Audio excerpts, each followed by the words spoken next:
우리는 그동안 로마서 말씀을 살펴오면서 인간의 전적인 부패함과 인간의 타락, 또한 그 정반대편에서 하나님의 전적인 은혜와 긍휼을 철저히 대비시켜가며 로마서 말씀을 써내려가는 사도 바울을 발견할 수가 있었습니다.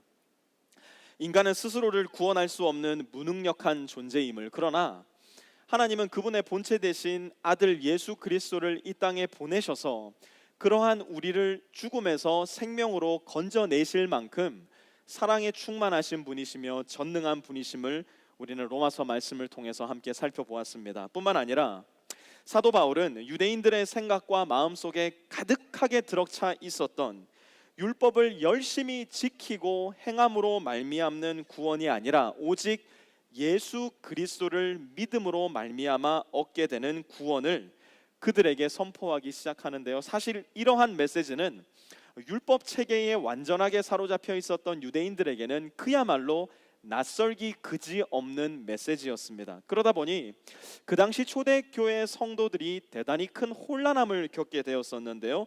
율법이 아니라 은혜로 말미암아 이제 우리가 구원받았으니 이제는 우리가 하고 싶은 대로 우리 마음 내키는 대로 얼마든지 방탕하게 살더라도 천국 가는 것에는 아무런 문제가 없겠구나, 그러한 혼미함이 교회 가운데 있었고요. 그 혼미함이 교회 가운데 있었다는 것을 알고 있었던 사도 바울은 6장에 이르러 그럴 수 없습니다. By no means, 절대로 그렇지 않습니다. 은혜로 말미암아 구원받은 사람은 이제 거룩함을 향해서 성화의 삶으로 전진해 나가는 사람입니다 라고 이야기하며 그들의 오해를 이해로 바꾸는 작업을 시도합니다. 은혜로 말미암아 우리는 이제 새롭게 태어나 하나님의 자녀가 되었으니 새로운 삶의 목적, 곧 거룩으로 나아가는 삶의 목적을 부여받았으니 이제 율법으로 말미암아 거룩의 삶을 걸어가야 되겠구나, 또 다른 오해가 교회 안에 있는 사람들의 마음 가운데 스며들게 되었습니다. 그리고 질문하기 시작했습니다. 만약 은혜로 말미암아 구원받은 것이라면 도대체 우리가 하나님으로 받은 이 율법은 무엇이란 말입니까? 이 율법은 무슨 일을 하는 것이란 말입니까? 은혜로 구원받은 신자들은 이제 거룩의 여정에 이르기 위해 율법으로 그 여정을 해나가야 된단 말입니까? 그럴듯한 질문을 로마 성도들 마음 가운데서 뱉어내기 시작한 겁니다.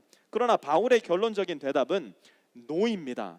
전혀 그렇지 않습니다 라고 이야기합니다.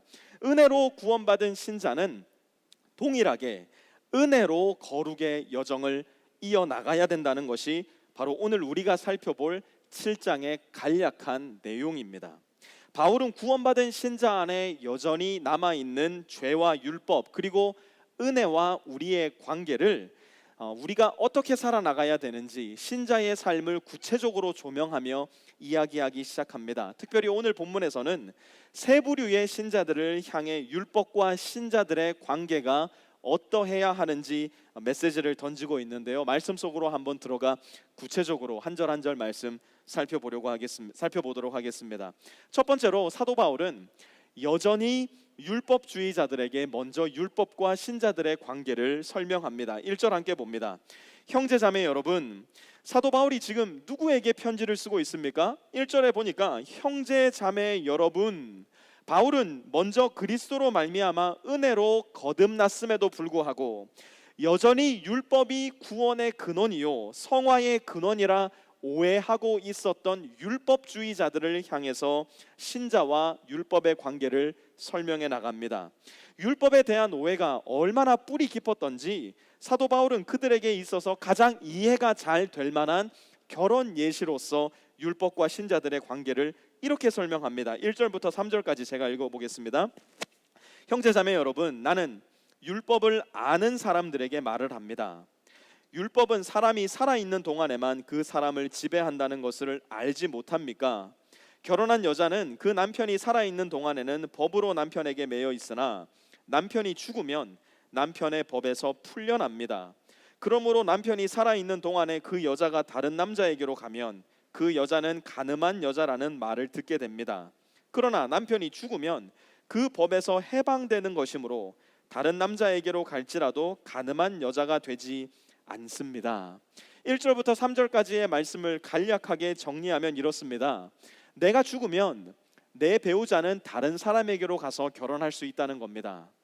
내 배우자가 먼저 죽으면 나는 다른 사람에게로 가서 결혼할 수 있다는 겁니다. 그러나 그 전까지는 우리 두 사람은 철저하게 연합된 존재로서 결코 떨어질 수 없는 존재라는 것을 지금 사도 바울이 이야기하고 있는 겁니다.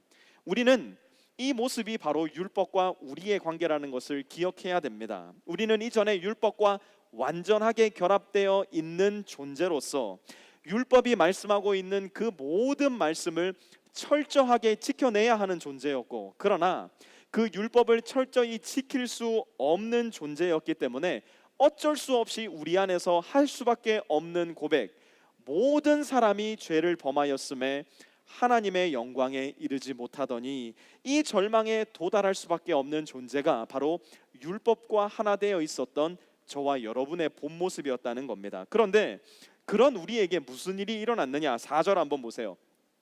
나의 형제 자매 여러분, 그러므로 여러분도 그리스도의 몸으로 말미암아 율법에 대해서는 죽임을 당했습니다. 그래서 여러분은 다른 분, 곧 죽은 사람들 가운데서 살아나신 그분에게 속하게 되었습니다. 그것은 우리가 하나님을 위하여 열매를 맺게 하기 위함입니다. 우리가 로마서 5장과 6장을 살펴보면서 반복적으로 배웠던 교리가 무엇입니까? 예수님이 이 땅에 오셔서 굳이 인간의 모습으로 십자가에 처절한 고통을 당하며 죽으셔야 했던 이유, 예수님이 굳이 인간의 모습으로 부활하셔서 살아나셔서 제자들에게 그 모습을 보여주신 이유, 그것은 우리가 예수님을 믿을 때 예수님의 죽음 안에서 우리도 함께 죽게 되고, 우리가 예수님을 믿을 때 예수님의 부활 안에서 우리도 함께 살아나 영원한 생명을 소망하게 된다는 것, 예수님과 함께 죽고 예수님과 함께 살아났다는 것, 그것이 로마서 5장과 6장에서 우리가 배웠던 핵심 교리 아니었습니까? 우리가 예수님을 믿을 때 내 감정과 내 느낌으로는 아무것도 경험하지 못한다고 할지라도 예수님을 우리 마음 가운데 중심으로 모셔 그분을 나의 구세주요 주님으로 모실 때 하나님은 마치 우리가 예수님과 함께 죽고 예수님과 함께 살아난 존재로 도와주신다는 것, 그것이 5장과 6장에서 우리가 배웠던 핵심적인 내용이었습니다. 이제 오늘 본문 4절에서 말씀하고 있는 것처럼 우리가 예수님을 믿을 때 율법과 우리와의 관계에 무슨 일이 일어나느냐? 예수님과 함께 죽었기 때문에 이전에 율법과 하나 되어 있었던 우리의 관계는 완전히 끊어져 버리고 예수님과 함께 살아났기 때문에 이제는 예수님과 하나 된 존재로서 이 땅을 살아가게 되었다는 겁니다. 그런데 이 일이 왜 필요하냐? 왜 굳이 이 일이 우리에게 일어나야 되느냐? 5절 한번 보세요. 이전에 우리가 육신을 따라 살 때에는 율법으로 말미암아 일어나는 죄의 욕정이 우리 몸의 지체 안에서 작용해서 죽음에 이르는 열매를 맺었습니다. 율법을 열심히 지키려고 살던 그때를 한번 생각해 보라는 거예요. 그때를 한번 회상해 보라는 겁니다. 율법이 하지 말라고 하면 왠지 더 하고 싶고, 율법이 하라고 하면 이전에 하고 싶다가도 왠지 하기 싫어지는 그 마음 여러분에게 없었냐는 겁니다. 그래서 그렇게 열심히 율법을 따라 살던 때에 우리가 거두어들인 열매가 무엇인지 한번 생각해 보자는 겁니다. 그야말로 지치도록 율법을 열심히 따라 산다고 살았건만 밤에 잠자리에 들어갈 때마다 우리 마음 가운데 들었던 생각, 그 어느 하루도 율법의 완전한 기준에 맞추어 살 수 없었음을 발견하게 될 때에 그 절망감, 나는 오늘도 율법의 기준으로 사형에 해당하는구나, 그 허무한 마음을 가지고 살 수밖에 없지 않았냐는 겁니다. 죽음의 열매만을 거두며 살지 않았냐는 겁니다. 그러나 예수 안에 있는 지금은 어떻게 되었는가? 6절을 한번 보시기 바랍니다. 그러나 지금은 우리를 올감했던 것에 대해서 죽어서 율법에서 풀려났습니다. 그래서 우리는 문자에 얽매인 낡은 정신으로 하나님을 섬기지 않고 성령이 주시는 새 정신으로 하나님을 섬깁니다. 무슨 말입니까? 우리 삶의 목적과 목표가 완전하게 바뀌어 버렸다는 겁니다. 이전에는 율법을 열심히 지켜나가는 것이 내 삶의 유일한 목적과 목적이었어요. 그러나 이제는 하나님을 사랑하고 섬기는 것으로 내 인생의 목적과 목표가 완전히 뒤바뀌었다는 겁니다. 순종함으로 우리가 구원에 이르는 것이 아니라 구원을 얻었기에 우리가 순종의 삶으로 나아간다는 겁니다. 왜 그렇습니까? 이제는 문자에 얽매인 낡은 정신이 아니라 성령이 주시는 새 정신이 우리 영혼 가운데에 우리도 모르는 사이에 새겨져 있기 때문이라는 겁니다. 이 본문을 묵상하면서 연구하는 중에 문득 우리 교회 한 부부가 생각이 났습니다. 처음 만날 때는 사장님과 알바생으로 만나서 결혼을 하게 된 부부가 우리 교회에 있는데요. 알바생으로 있을 때 이 자매가 무슨 마음으로 일을 했을까 제가 한번 상상해 봤습니다. 출퇴근 시간이 정해져 있고 해야 될 일들의 리스트들, 심지어 하지 말아야 될 일들의 리스트들까지 정해져 있었던 그때는 이 자매가 어떤 마음으로 어떤 생각으로 일을 했을까 제가 한번 상상해 봤습니다. 출근 시간 안 지키면 잘리니까 출근 시간 아무리 힘들고 지쳐도 그 시간 되면 나가 있어야 되고, 사장님이 이거 안 하면 안 한다고 뭐라 하고 저거 하면 한다고 뭐라고 하니까 그야말로 불꽃 같은 눈동자로 나를 지켜보고 있으니까 가끔은 그런 사장님을 보면 쪼잔한 것 같기도 하고 치사하고 속된 말로 더럽기도 하지만 나에게 월급을 주는 분은 그분이니 어쩔 수 없이 그분 말에 순종하는 거예요. 화가 나고 짜증이 나도 잘릴까 두려워서, 생활에 필요한 저 월급이 나한테 없으면 당장 다음 달 생활이 안 되니까 억지로라도 일을 해 나가는 겁니다. 핵심은 뭘까요? 중심이 나에게 있다는 거예요. 내가 잘 되기 위해서예요. 내가 살아야 되니까, 내가 어떻게든 살아남아야 되니까. 그런데 이 두 사람이 그만 사랑에 빠져서 결혼을 해버리게 됩니다. 그럼 이제 이 두 사람의 관계는 어떻게 변하는 겁니까? 이제는 더 이상 출퇴근 시간이 중요하지 않아요. 이제는 더 이상 투두리스트 중요하지 않습니다. 내가 얼마의 시급을 받냐, 내가 잘리냐 마냐, 이런 수준의 문제에서 일에 접근하지 않습니다. 이제는 더 이상 핵심이 나에게 있지 않거든요. 이제는 핵심이 어디에 있을까요? 내 남편에게 있어요. 내 남편의 기업이 잘 되는 데 있어요. 출근 시간 되기 전에 미리 출근해서 뭐 필요한 거 없나 자기가 손수 살피고, 퇴근 시간이 훨씬 지나고 나서도 뒤늦게 남아서 뒷정리에 재정 물품 관리까지 누구 하나 시키는 사람 없어도 스스로 해내는 겁니다. 왜 그럴까요? 이제 나는 더 이상 알바생이 아니라 사장님의 아내가 되었으니까요. 의무가 아니라 기쁨으로, 이거 안 하면 안 돼라는 강압적 순종이 아니라 이건 내가 해야지라는 즐거움의 순종으로. 율법과 우리의 관계, 하나님과 우리의 관계가 마치 그와도 같다는 겁니다. 더 이상 종이에 쓰여진 율법조문, 투두리스트, 이거 안 하면 너 죽어, 그렇기 때문에 내가 억지로 해내는 것이 아니라 우리 영혼에 새겨진 성령의 능력으로 내가 주님을 위해서 무엇을 더 할 수 있을까? 내가 주님을 위해서 어디에 더 갈 수 있을까? 무엇을 더 나눌 수 있을까? 기쁨의 순종으로서 우리가 살아나가게 된다는 겁니다. 그것이 구원받은 신자의 삶이라는 것을 바울은 여전히 율법 조문에 얽매여 있었던 율법주의자들을 향해 전하고 있는 겁니다. 두 번째로 사도 바울은 이제 전혀 반대 방향에 가서 서 있는 율법 폐지론자들에게 율법과 신자의 관계를 설명해 나가기 시작합니다.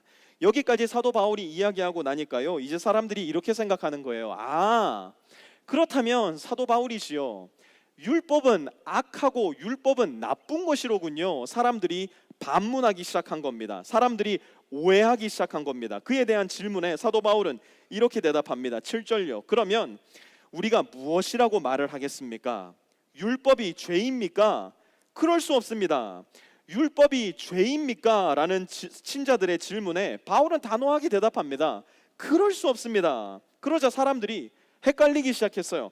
아니, 율법의 낡은 문자가 아니라 성령의 새 정신으로 사는 게 신자들의 삶이라면서 율법이 나쁘지도 않고 율법이 악하지도 않다 말한다면 도대체 율법은 뭐란 말입니까? 사도 바울이시여.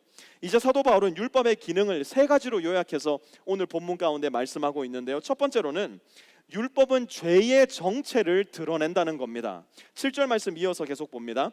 그러나 율법에 비추어 보지 않았다면 나는 죄가 무엇인지 알지 못하였을 것입니다. 율법에 탐내지 말아라 하지 않았다면 나는 탐심이 무엇인지를 알지 못하였을 것입니다. 율법의 기능 첫 번째는 죄가 무엇인지를 알려준다는 겁니다. 여러분, 제가 한번 여쭈어 볼게요. 죄가 무엇입니까? 여러분들은 죄를 무엇이라고 정의하시겠습니까?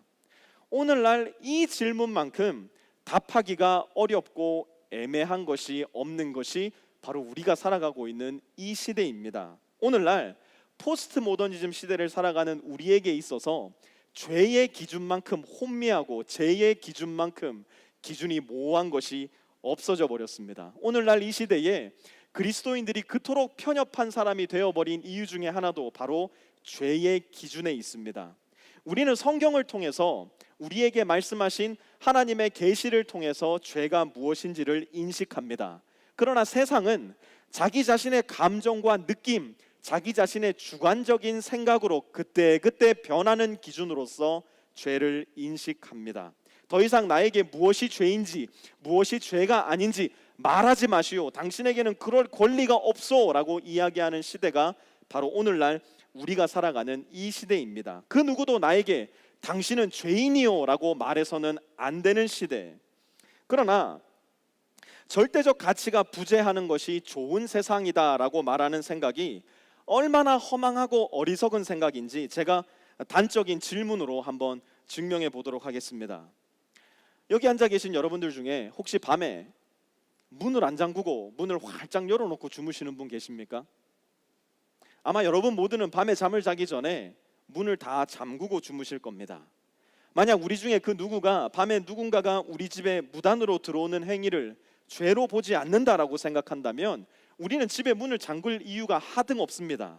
만약 우리가 밤에 무단으로 우리 집을 침입해 들어오는 사람의 행위를 죄라고 판단해서는 안 된다라고 이야기한다면 우리는 밤에 문을 잠글 이유가 하나도 없을 겁니다. 그러나 우리 마음속에는 누가 가르쳐 주지도 않았음에도 불구하고 아무도 모르게 우리 집을 들어오는 행위는 입장이 아니라 침입이라는 것, 그리고 그것은 단호하게 막아서 내 가족을 지켜야 된다라는 생각이 저와 여러분 마음 가운데 우리도 모르는 사이에 새겨져 있다면 우리도 모르는 사이에 입과 생각으로는 주관적인 진리가 중요합니다라고 말할지 모르겠지만 객관적 진리와 함께 살아가고 있음을 증명하는 겁니다.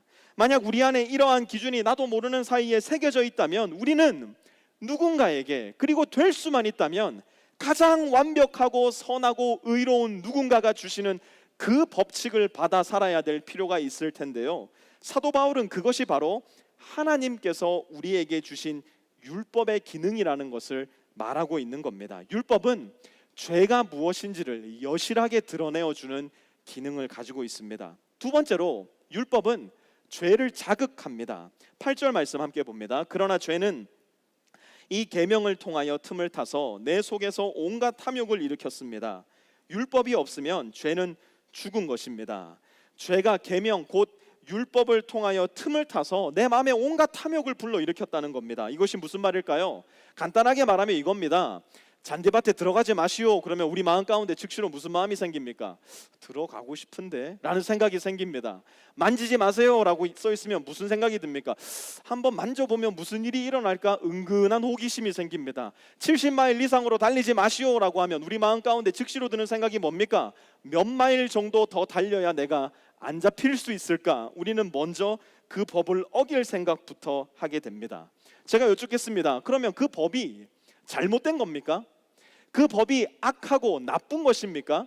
그렇지 않습니다. 그 법은 우리를 지키고 보호하고 잘 살게 해주기 위함입니다. 그러나 우리 안에 있는 죄성이 우리로 하여금 그 법을 어기고 싶은 마음을 자꾸만 자극한다는 겁니다. 태어날 때부터 우리 안에 이미 장착되어 있는 그 죄성이 율법이라는 도구를 이용해서 우리 안에 있는 죄를 자꾸 자극한다는 거예요. 집에 갑작스레 손님이 찾아오면 어떻게 하세요? 거실이고 뭐고 눈에 보이는 곳에 있는 것은 다 쓸어 담아다가 안방에 집어넣고 문 잠궈버리잖아요. 그리고 뭐라고 얘기합니까?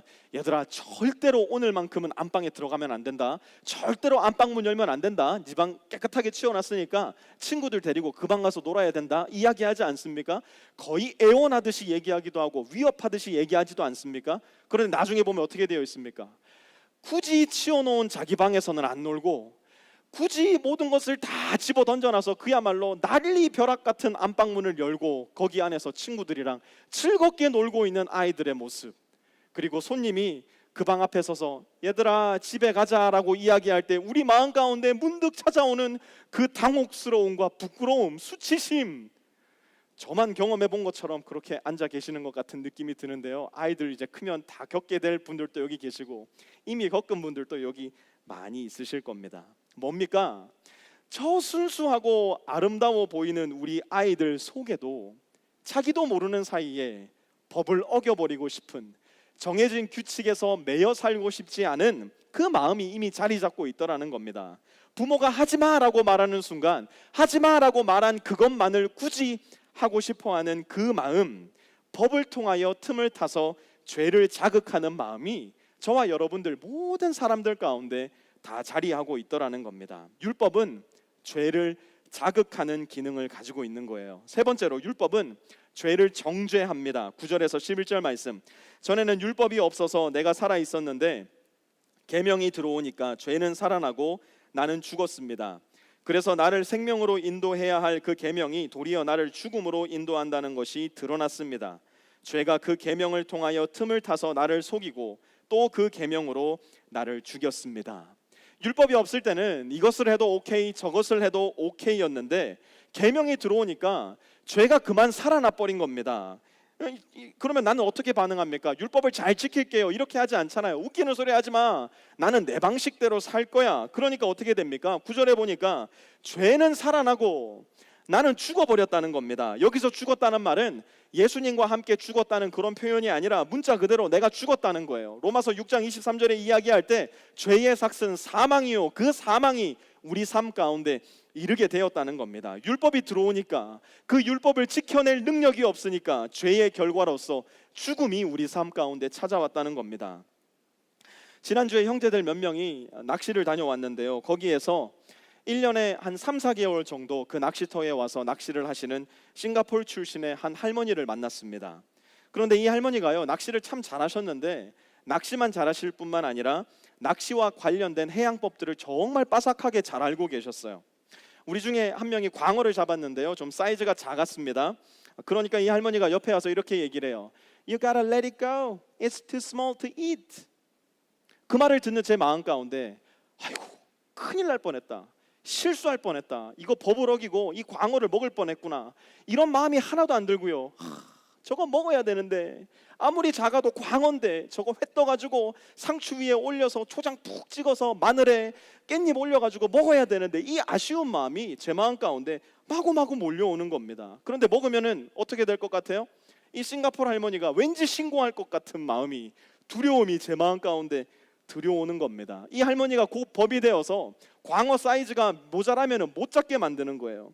또 조금 있다 보니까 레드피쉬라는 고기가 잡혔는데요, 좀 사이즈가 애매했습니다. 그래서 제가 가서 물어봤어요. 이 레드피쉬는 사이즈가 얼마나 돼야 됩니까? 저는 좀 모를 줄 알았는데 청산유수예요. 20인치에서부터 28인치까지 잡아야 되고 20인치보다 작으면 you gotta let it go. 28인치보다 커도 you gotta let it go. 그런데 제가 잡은 레드피쉬는 16인치. 못 먹는 거예요. 또 이것도 회 썰어가지고 상추에 올려가지고 마늘하고 싸 먹으면 너무 맛있는데 이 할머니가 법이 돼버리니까 먹지를 못하는 겁니다. 이 할머니가 불꽃 같은 눈동자로 우리를 지켜보고 있으니까, 우리의 탐심을 해양법으로서 정죄해버리니까 지금 바울이 그 이야기하고 있는 겁니다. 율법이 우리의 마음속에 있는 탐욕을, 율법이 우리의 불순종 가운데 있는 죄를 정죄한다는 겁니다. 그러면서 반문하는 거예요. 죄를 드러내고 죄를 자극하고 죄를 정죄하는 율법이 나쁜 것이냐? 바울의 결론요, 12절. 그러므로 율법은 거룩하며 계명도 거룩하고 의롭고 선한 것입니다. 16인치 이상 광어를 잡아야 한다는 그 법이 나쁘거나 악한 게 아니라는 말이에요. 70마일 이상으로 달리면 안 된다는 그 교통법이 나쁘거나 악한 게 아니더라는 겁니다. 마찬가지로 우리에게 말씀하시는 하나님의 율법이 나쁘거나 악한 것이 아니라 그 율법을 지킬 수 없는 우리의 존재가 지극히 부패하고 타락한 상태라는 것을 율법은 우리에게 가르쳐주고 있다는 겁니다. 이제 바울은 여전히 율법만으로 살려고 하는 율법주의자들, 그리고 율법이 완전히 필요 없다라고 이야기하는 율법 폐지론자들의 오해에 반박했으므로 율법을 성취해가며 살기를 원하는 그리스도인들의 삶의 현실을 말하기 시작합니다. 조금 충격적인 이야기들이 나오는데요, 15절 16절 함께 봅니다. 나는 내가 하는 일을 도무지 알 수가 없습니다. 내가 해야겠다고 생각하는 일은 하지 않고 도리어 해서는 안 되겠다고 생각하는 일을 하고 있으니 말입니다. 내가 그런 일을 하면서도 그것을 해서는 안 되겠다고 생각하는 것은 곧 율법이 선하다는 사실에 동의하는 것입니다. 바울은 이제 여기에 이르러 자기 개인의 경험과 자기 개인의 신앙 여정을 예로 들어 가감 없이 정직한 모습으로 로마 성도들에게 말합니다. 선한 일을 하고 싶은데, 선한 삶을 살고 싶은데, 율법을 잘 지키며 살고 싶은데 도무지 안 되더라는 거예요. 하나님의 말씀에 순종하여서 그 말씀대로 살아야지라는 그 마음만은 너무너무 간절한데, 희한하게도 오히려 내 안에서 해서는 안 된다라고 이야기하는 그 일을 하고 있는 자기 자신을 자꾸만 발견하게 되더라는 겁니다. 그래서 바울은 그 자신의 신앙 여정 속에 이와 같은 결론에 도달해요. 18절 19절, 나는 내 속에 곧 내 육신 속에 선한 것이 깃들여 있지 않다는 것을 압니다. 나는 선을 행하려는 의지는 있으나 그것을 실행하지는 않으니 말입니다. 나는 내가 원하는 선한 일은 하지 않고 도리어 원하지 않는 악한 일을 합니다. 무슨 말입니까? 아무리 풍성한 율법의 지식을 머릿속에 가지고 있다 하더라도 그 율법이 나로 하여금 율법의 삶을 살 수 있는 능력을 주지는 않더라는 겁니다. 율법은 선과 의가 무엇인지 확실하게 가르쳐 주지만 그 율법이 나에게 선을 행하고 악을 버릴 수 있는 능력을 주지는 않더라는 겁니다. 사랑하는 성도 여러분, 내가 과연 구원받은 신자인가 가늠할 수 있는 자가진단법이 있는데요, 그게 무엇인지 제가 여러분에게 오늘 알려드릴게요. 한번 따라해 봅시다. 내 안에, 더 크게 따라해 봅시다. 내 안에 이러한 고민이 있는가? 내 안에 이러한 고민이 있는가? 무슨 고민인가? 하나님의 말씀대로 살고 싶은데 하나님의 말씀대로 사라지지가 않아요. 나는 더 거룩한 삶을 살고 싶은데 내 삶 가운데 거룩의 모습이 전혀 보이지가 않아서 너무 괴로운 거예요. 나는 어찌 되었든지 간에 하나님 말씀 붙잡고 오늘 하루 하나님 말씀대로 승리하겠습니다 기도하며 집을 나섰는데, 운전하면서 가는 중에 이미 하나님의 뜻과는 전혀 관계없는 내 삶을 살고 있는 모습을 발견할 때 다가오는 내 마음의 극심한 고통과 상처, 심지어 분노와 절망, 그 안에서 몸부림치면서 도대체 내가 왜 이렇게 사는 것인지 모르겠다라는 그 절망이 우리 마음 가운데 있는가? 여러분, 이것은요 예수님을 믿는 신자들에게만 있는 고민이에요. 또한 신자들이 반드시 거쳐야만 되는 고민이자 고통이라는 사실입니다. 놀라운 사실은요, 지금 이와 같은 고백을 하고 있는 사람이 프리스코 세미안 교회의 구본성 목사가 아니라는 얘기예요. 지금 오늘 본문 가운데 이와 같은 고백을 하고 있는 사람이 누구냐면요, 이방인의 사도요, 사도 중에 대사도라고 불리는 베드로와 쌍벽을 이루고 있었던 사도 바울의 고백이었다는 사실이에요. 제가 이런 고백한다고 해도요 여기 놀랄 분 아무도 안 계실 거예요. 그런데 이 고백은 지금 사도 바울의 고백이란 말이에요. 그 고백을 좀 더 들어볼게요. 22절 23절, 나는 속사람으로는 하나님의 법을 즐거워하나 내 지체에는 다른 법이 있어서 내 마음의 법과 맞서서 싸우며 내 지체에 있는 죄의 법에 나를 포로로 만드는 것을 봅니다. 여러분, 이게 누구의 고백이라고요? 저와 여러분의 고백이 아니에요. 이 고백이 누구의 고백이냐면 사도 바울의 고백이라고요.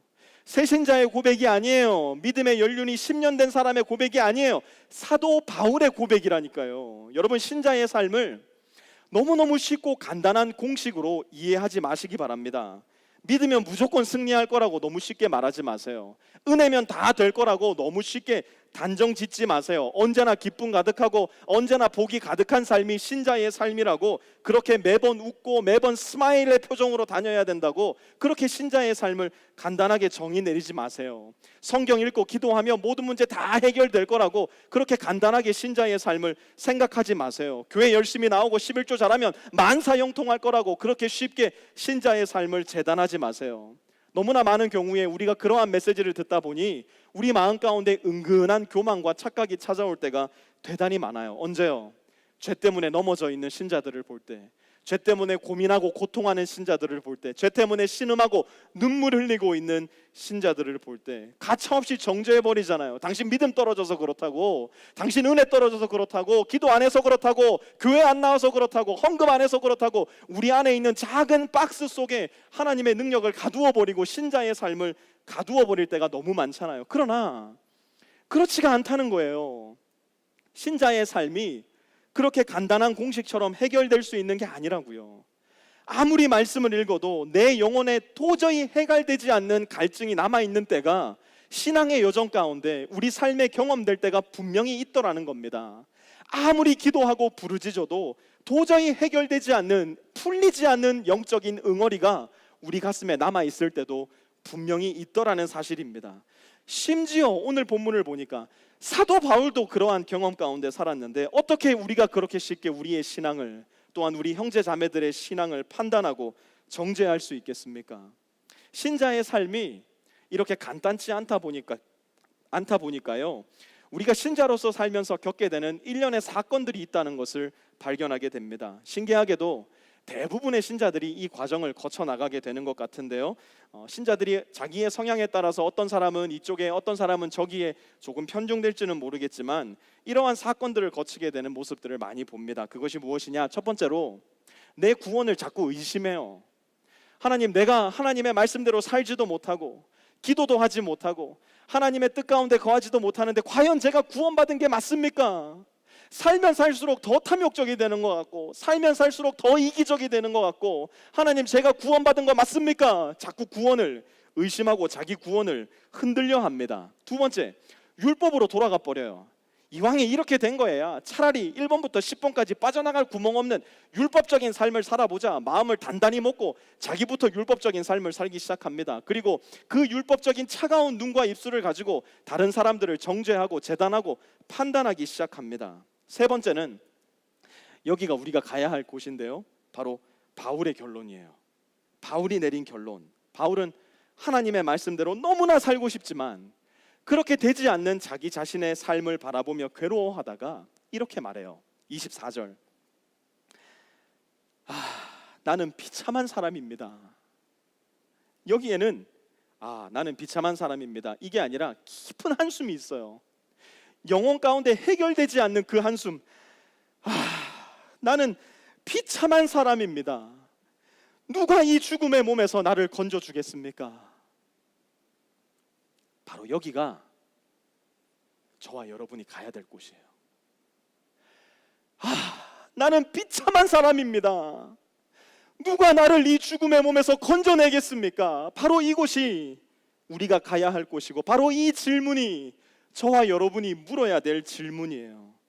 이 본문에서 비참한 사람의 원어적 의미는요, 전쟁 중에, 극심한 전투 중에 완전하게 탈진되어 있는 병사를 묘사하는 단어였어요. 여러분 그거 아세요? 그리스도인은 신앙의 성숙이 깊어지면 깊어질수록, 신앙의 연륜이 깊어지면 깊어질수록 더욱더 치열한 영적인 전투를 거치게 됩니다. 왜 그럴까요? 성령께서 가르쳐 주시는 말씀의 깊이가 더 깊어지니까요.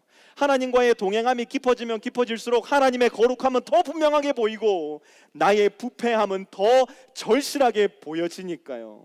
그러니 내가 얼마나 큰 죄인인지를 점점 더 분명하게 깨닫게 되는 거예요. 하나님의 말씀이 깨달아지면 깨달아질수록 더욱더 치열한 거룩의 삶을 향한 전투로 전진하게 되니까, 하나님을 알면 알수록 더욱더 내 본 모습이 드러나니까 더욱더 전투는 치열해지고 더욱더 나는 지쳐갈 수밖에 없는 거예요. 그러니 24절의 고백이 우리 마음 가운데, 입술 가운데 터져 나와야죠. 뭐라고요? 나는 비참한 사람입니다. 누가 나를 이 죽음의 몸에서 건져내겠습니까? 이 질문이 나의 진실된 질문이 되고, 이 한탄이 하나님 앞에 나의 진실된 한탄이 될 때에야 비로소 25절은 우리에게 복음이 됩니다. 25절 말씀 함께 봅니다. 우리 주 예수 그리스도를 통하여 나를 건져주신 하나님께 감사를 드립니다.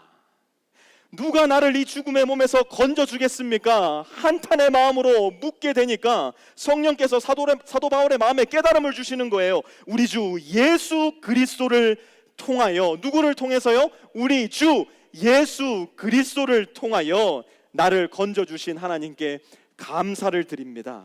우리 주 예수 그리스도는 단순히 나를 죽음의 늪에서 건져내어 주신 구원의 하나님이실 뿐만 아니라 매일매일 계속되는 영적인 전투, 내 마음으로는 하나님의 법에 간절히 순종하고 싶지만 그렇게 하지 못하는 불순종의 신앙의 여정 속에서도 나를 건져주시는 분이심을 비로소 사도 바울은 분명하게 깨닫게 된 겁니다. 이것은 매일매일 계속되는 저와 여러분의 삶에서도 마찬가지입니다. 하나님, 제가 하나님을 믿으니 믿음 가운데 저는 뭐든지 다 할 수 있습니다. I can do it, I can do it, I can do it.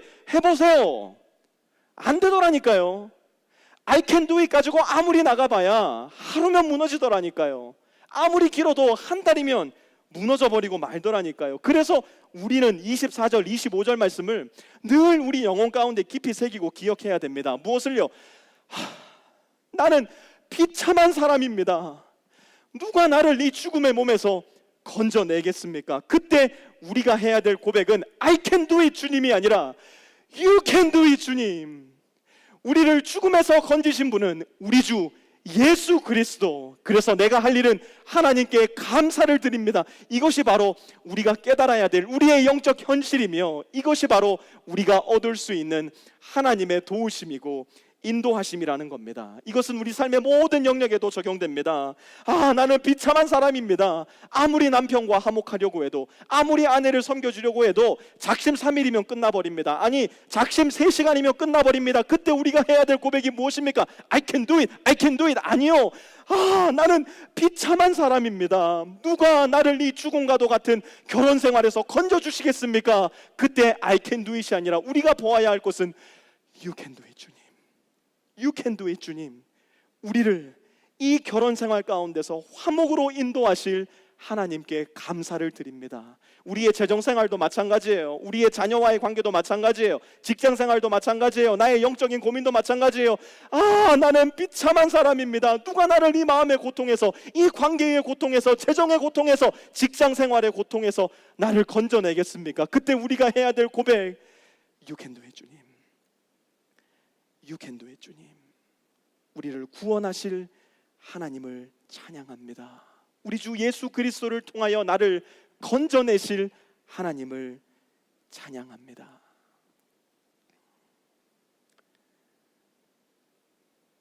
우리는 너무나도 많은 시간, 너무나도 많은 경우 긍정의 힘, 마치 그것이 성경의 내용인 양 믿으면 됩니다. 할 수 있습니다. I can do it, I can do it을 외쳐왔는지 모릅니다. 그러나 우리 자신의 그 절망, 우리 자신의 그 무지함, 우리 자신의 부패함을 우리는 깨달아야 합니다. 우리 스스로 해낼 수 없는 우리의 삶임을 우리는 깨달아야 됩니다. 그렇기 때문에 우리가 해야 될 우리의 진실된 고백, 누가 나를 이 사망의 몸에서 건져내겠습니까? 주님이 하실 수 있습니다. You can do it 주님. You can do it 주님. You can do it 주님. 우리 존재의 심각한 결함과 구원받았음에도 불구하고 계속되는 죄와의 싸움 속에 지쳐있는 내 자신의 모습을 인식하며 하나님을 바라보며 우리가 하나님께 드려야 할 고백, You can do it 주님.